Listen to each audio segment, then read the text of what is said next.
அத்தியாயம் 20. வெற்றியா தோல்வியா? ஏற்கனவே உடைந்திருந்த பலராமின் இறக்கை மேலும் காயமுற்றது. அந்த வலியுடன் மெல்ல எழுந்து கருப்பனின் அருகே பலராம் வந்தான். உங்களது முதுகில் இரத்தம் வருகிறது, என்னை மன்னித்து விடுங்கள், என்னால் உங்களுக்கு எந்த உதவியும் செய்ய முடியவில்லை என்று பலராம் வருத்தமான குரலில் சொல்லிக்கொண்டு கருப்பனின் இரத்தத்தை துடைக்க முயற்சி செய்தான்.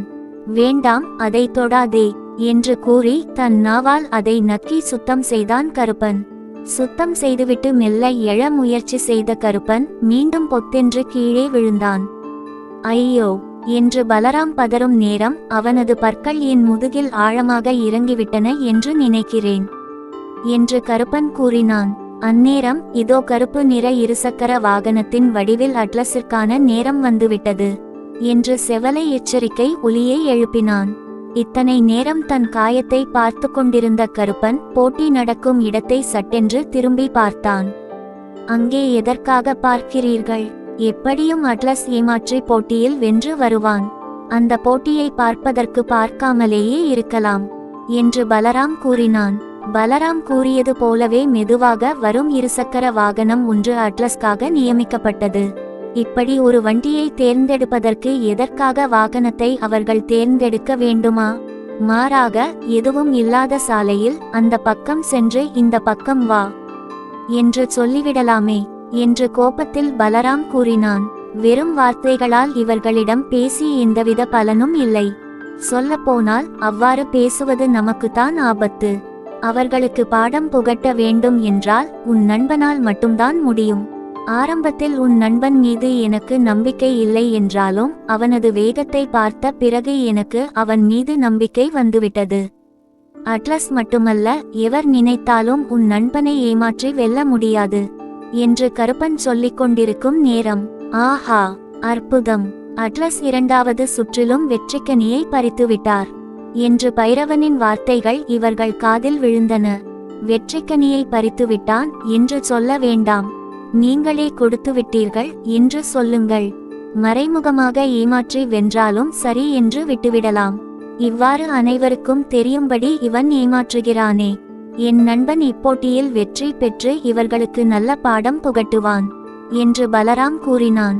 இரண்டாவது சுற்றில் மூன்றாவதாக களம் இறங்க போகும் முயல் குட்டி அதனது மின்னல் வேகத்தை பயன்படுத்தி வெற்றிக்கனியை பறிக்குமா அல்லது அட்லஸிற்கு டைகர் பட்டத்தை கொடுக்குமா என்று நாம் பார்க்கலாம் என்று பைரவர் கூறியதும் தனக்கான இடத்திற்கு முயலோன் பயத்துடன் வந்தான். தற்போது முடிந்த இரண்டு போட்டியும் இரண்டு விதமாக நடந்தாலும் போட்டியில் என்ன செய்ய வேண்டும் என்பதை முயலோன் புரிந்து கொண்டான்.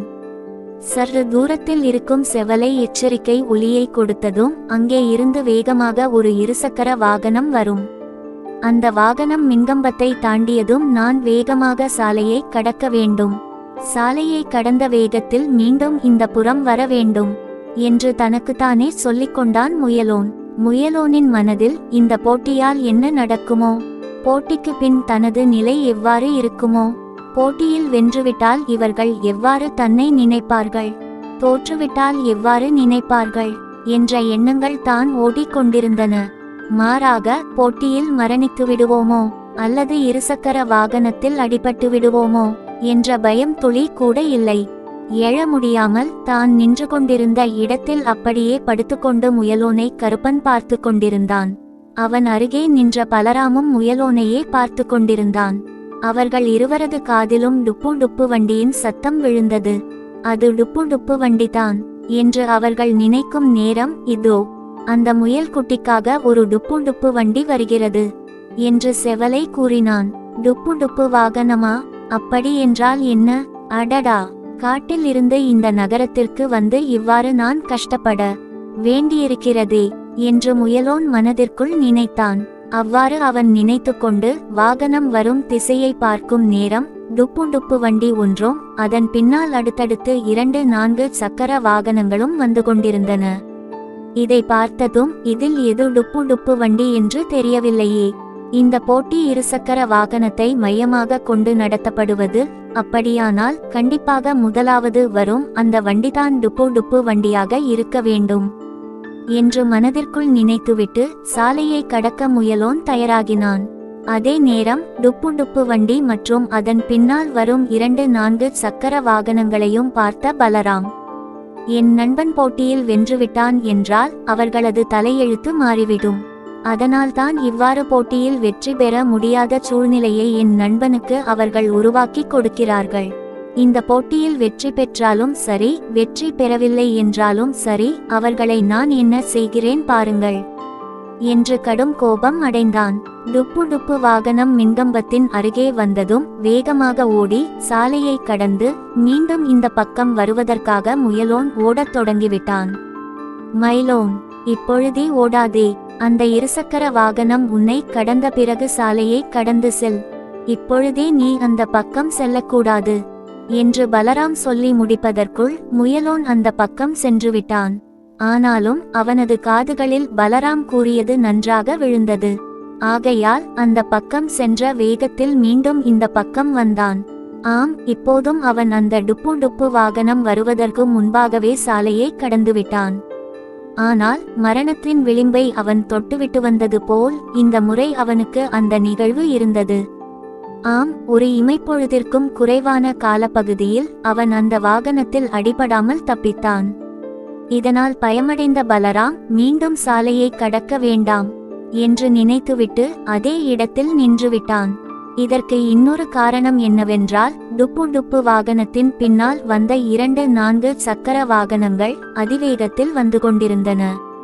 இந்த தருணத்தில் முயலோன் மீண்டும் சாலையை கடக்க முயன்றால் அந்த வாகனத்தில் அடிபட்டு விடுவான். ஆம், முதலில் சென்ற இருசக்கர வாகனத்தை விட இவை இரண்டும் அதிவேகத்தில் வந்து கொண்டிருந்தன. ஆனாலும் முயலோனின் வேகத்திற்கு ஈடாக அவை வேகமாக வரவில்லை. ஆம், ஒரு கணம் சாலையை கடக்க வேண்டாம் என்று யோசித்தாலும் அடுத்த கணமே தனது வேகத்தை அதிகப்படுத்தி சாலையை வெற்றிகரமாக கடந்தான் முயலோன். அதற்கு அடுத்த கணமே அங்கு இருந்த நாய்களில் பல ஊளையிட்டு அவர்களது மகிழ்ச்சியை வெளிப்படுத்தினார்கள். ஆம், முயலோனின் வேகம் அங்கே இருந்த அனைவரது கவனத்தையும் ஈர்த்துவிட்டது. பலராம் மற்றும் கருப்பன் இருவருக்கும் இது மிகுந்த மகிழ்ச்சியாக இருந்தது. ஆனால் கருப்பன் அங்கு இருந்து எழ முடியவில்லை. அதனால் பலராமும் அவரை விட்டுவிட்டு செல்லாமல் அங்கேயே நின்று கொண்டிருந்தான். மீண்டும் மரத்தடியில் நாய்கள் ஒன்று கூடியன. முயலோனின் அருகே வேகமாக ஓடி வந்து மகிழ்ச்சியில் அவனை தழுவிக் கொண்டான் ஜிம்மி. இதுவரை முயலோனுக்கு ஒன்றும் தோன்றவில்லை என்றாலும் இப்போது அவனுக்குள் ஒரு விதமான நம்பிக்கையும் பெருமிதமும் எழுந்தன. ஆம், ஏதோ ஒன்றை சாதித்தது போன்ற உணர்வு அவனுக்குள் பிறந்தது. அந்த மகிழ்ச்சியில் அவன் அவனது நண்பன் பலராமை தேடியபோது பலராம் அவன் கண்களுக்கு புலப்படவில்லை. பலராம் எங்கே, கருப்பன் எங்கே என்று ஜிம்மியிடம் கேட்டான். அவர்கள் இங்கேதான் இருப்பார்கள் என்று அக்கம் பக்கம் சுற்றி பார்த்து விட்டு இத்தனை நேரம் அவர்கள் நின்ற இடத்தினை பார்த்தான் ஜிம்மி. அதே இடத்தில் கருப்பன் தரையில் படுத்திருந்தான். அவன் அருகே பலராம் நிலைகுலைந்து நிற்கும் தோற்றத்தில் இருந்தான். இது என்ன விஷயம் என்று புரியாமல் என்ன ஆயிற்று என்று கேட்டுக்கொண்டு வேகமாக சாலையை கடந்து அந்த பக்கம் சென்றான் ஜிம்மி. கருப்பனை எழுவதற்கு உதவியது மட்டும் இல்லாமல் அவனை அந்த பக்கத்தில் இருந்து இந்த பக்கம் அழைத்து வரவும் உதவி செய்தான் ஜிம்மி. வழியில் பலராம் கருப்பனுக்கு என்ன நடந்தது என்பதை ஜிம்மிக்கு விளக்கினான். அந்த விளக்கத்தால் ஜிம்மியின் முகத்தில் அதிர்ச்சி தெரிந்தது. ஆனால் அட்லஸின் மீதியிருந்த பயத்தினால் ஜிம்மி இதை பற்றி மேலும் பேசாமல் அமைதியாக இருந்தான்.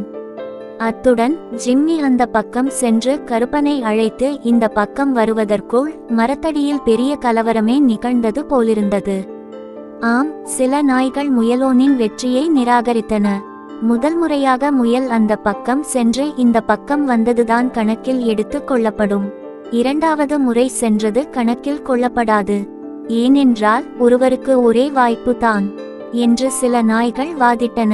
அதற்கு பதிலளித்து மற்றொரு குழு நாய்கள், அப்படியெல்லாம் நம் சட்டத்தில் இல்லை. இருசக்கர வாகனம் மின்கம்பத்தை தாண்டியதில் இருந்து போட்டியாளர்கள் இருக்கும் இடத்தை தாண்டும் வரையிலும் அவர்களுக்கு வாய்ப்பு இருக்கிறது. அந்த நேரத்தில் அவர் எத்தனை முயற்சிகள் வேண்டுமானாலும் எடுத்துக்கொள்ளலாம் என்று கூறின. இந்த போட்டியின் முக்கிய நோக்கம் வேகத்தை கணிப்பதே. அதற்காக இலக்காக இருசக்கர வாகனத்தை வைத்திருக்கிறார்கள். மாறாக இருசக்கர வாகனம் போட்டியின் தீர்மானிக்கப்படும் கூறு அல்ல. ஆமாம், இருசக்கர வாகனம் மின்கம்பத்தில் இருந்து போட்டியாளர் இருக்கும் இடத்திற்கு வருவதற்கு முன்பே முயலோன் சாலையை கடந்து வந்துவிட்டான். உண்மையில் அவன் மின்னல் வேக முயல்தான். இங்கே நாம் அவனது வேகத்தை எண்ணி வியக்க வேண்டும். மாறாக குற்றம் சுமத்தி போட்டியிலிருந்து நிராகரிக்க கூடாது என்று முயலோனுக்கு ஆதரவாக மேலும் சில நாய்கள் வாதிட்டன.